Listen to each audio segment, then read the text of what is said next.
Welcome to KAS Main's Daily Question Answer Session by KAS Tutor. Why is Edakkal Cave unique? Edakkal ഗുഹ കേരളത്തിന്റെ ചരിത്രാതീത കാലത്തിലേക്കൊരു മടക്കയാത്ര. വയനാട് ജില്ലയിൽ സ്ഥിതി ചെയ്യുന്ന എടക്കൽ ഗുഹ ഒരു സാധാരണ ഗുഹയല്ല, മറിച്ച് കേരളത്തിന്റെ ചരിത്രാതീത കാലഘട്ടത്തിലേക്ക് നമ്മെ കൂട്ടിക്കൊണ്ടുപോകുന്ന ഒരു കാലയന്ത്രമാണ്.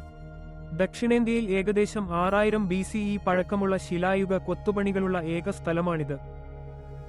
രണ്ട് വലിയ പാറകൾക്കിടയിൽ ഒരു ഭീമാകാരമായ പാറ കുടുങ്ങിക്കിടന്നുണ്ടായ ഒരു പാറ ഗുഹയാണെന്നതാണ് ഇതിന്റെ ഏറ്റവും വലിയ പ്രത്യേകത. യഥാർത്ഥത്തിൽ ഇതൊരു ഗുഹയല്ല, ഒരു പാറ ഗുഹയാണെന്ന് പറയാം. അകത്ത് മനുഷ്യന്റെ രൂപങ്ങൾ, മൃഗങ്ങൾ, ചിഹ്നങ്ങൾ എന്നിവയുൾപ്പെടെ 400-ലധികം പുരാതന ശിലാലിഖിതങ്ങൾ കാണാം. ഇത് കേരളത്തിലെ ആദ്യകാല മനുഷ്യവാസത്തെയും സാംസ്കാരിക പരിണാമത്തെയും കുറിച്ച് വ്യക്തമായൊരു ചിത്രം നൽകുന്നു. KAS ഉദ്യോഗാർത്ഥികളെ സംബന്ധിച്ചിടത്തോളം കേരളത്തിന്റെ ഭൂതകാലത്തെ വർത്തമാനകാലവുമായി ബന്ധിപ്പിക്കുന്ന ഒരു നിർണായക പൈതൃക കേന്ദ്രമാണ് എടക്കൽ. ഈ അതുല്യമായ ചരിത്ര സ്മാരകം കണ്ടറിയാൻ നിങ്ങൾ തയ്യാറല്ലേ?